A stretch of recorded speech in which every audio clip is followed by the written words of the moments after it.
এখনই গেট খুলে দেবো, 10টা বাজে। এ বুড়ি, বুড়ি না, এখনই তুমি বলো মিষ্টিকে পা ধুতে হবে, ও গামলা কাছে ডাড়াই পড়বে। সব জানে আমার মিষ্টি। মা, তোমরা কি এখন এখন ঠান্ডা তোমাদের নেগে গেছে? হুম, ঠান্ডাটা নেগে গেছে? নিচে শুবা না? দুইজনে এই সোফাটা দখল করেছে রে।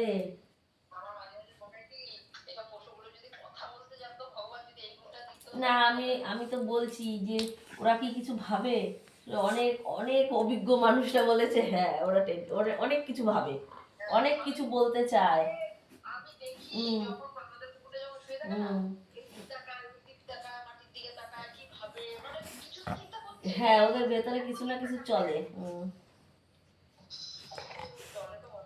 ঘুমাও, সোনা বাচ্চা, সোনা বাচ্চা। হ্যাঁ, তুমিও সোনা বাচ্চা। হে হে হে, আমার পুতুও সোনা বাচ্চা গো।